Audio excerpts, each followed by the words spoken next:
La France importe chaque année près de 4 millions de tonnes de soja pour alimenter le bétail. Ces importations ont des conséquences néfastes pour la biodiversité et le climat. Dans ce contexte, le développement de l'autonomie protéique des exploitations agricoles est une nécessité. Les agriculteurs français engagés dans une agriculture extensive et raisonnée réduisent leur dépendance en augmentant leur autonomie protéique. Mais en quoi cela consiste ? Quels sont les avantages sur l'environnement ?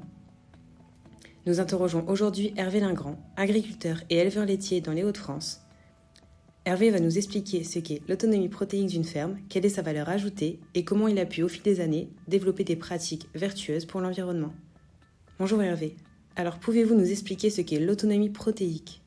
Pour moi, c'est le fait de ne pas acheter de tourteaux protéinés, genre tourteaux de colza, tourteaux de soja, que ce soit en bio ou conventionnel. Nous, c'est du bio, donc c'est encore beaucoup plus cher que le conventionnel.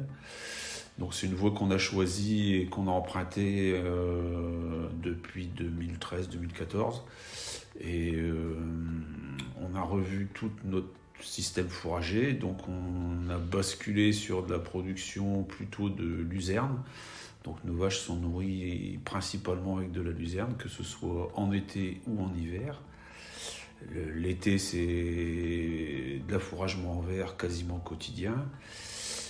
On a assez peu de prairies attenantes au bâtiment d'élevage, donc une fois que les pâtures sont rasées à côté, on passe à l'affouragement en verre, donc avec une faucheuse frontale et puis une autochargeuse avec laquelle on distribue dans le couloir d'alimentation.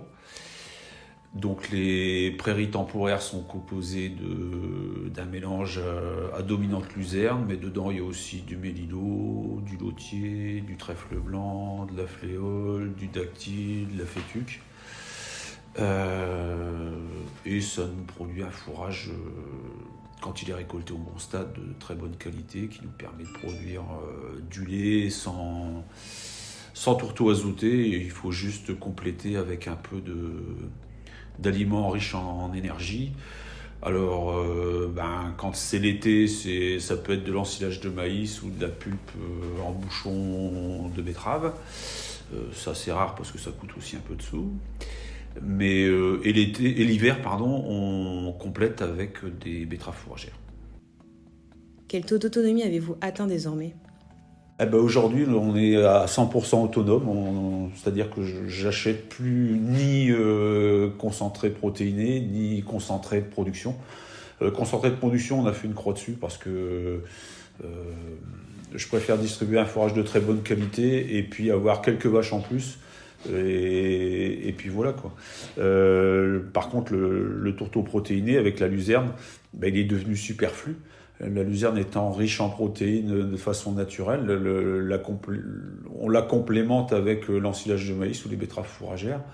Donc ça suffit en interne avec que de l'aliment grossier. Ça peut arriver ponctuellement quand les betteraves sont pas encore arrivées à maturité, que le silo de maïs est fini, qu'on distribue un peu de métail aplati ou un peu de bouchon de pulpe sèche bio, mais ça se borne à ça. Les seuls aliments qu'on achète aujourd'hui pour nourrir nos vaches, ce sont du sel et des minéraux.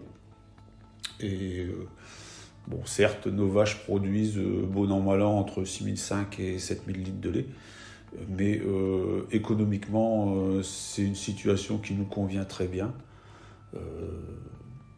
Elles ne produisent pas beaucoup, mais ça nous permet d'avoir une marge qui nous permet de vivre correctement et ça nous convient comme ça. Quels sont les avantages d'un point de vue environnemental ? D'un point de vue environnemental, l'autonomie protéine sur notre ferme, elle nous ramène beaucoup de choses dans des domaines assez divers. Les premiers qui me viennent à l'esprit, c'est d'éviter tout transport, tout apport de matière qui arrivera à la ferme par voie de la route, en dernier lieu, ou ça peut aussi être par bateau qui traverse l'Atlantique pour nous ramener le soja quand on en achetait. Maintenant, on s'est affranchi de ça. D'un point de vue environnemental, l'autonomie protéique nous ramène aussi, le fait de plus consommer de tourteaux et de produire à base de luzerne, c'est du fourrage qui est produit sans azote minéral. La luzerne allant chercher dans l'atmosphère, on fait aussi une économie d'engrais azotés qui est aussi consommateur d'énergie fossile pour être produit. La fertilisation de notre luzerne, c'est du fumier, donc ce qui est produit sur la ferme, donc toujours en économie plutôt circulaire. Donc c'est pour moi aussi assez vertueux.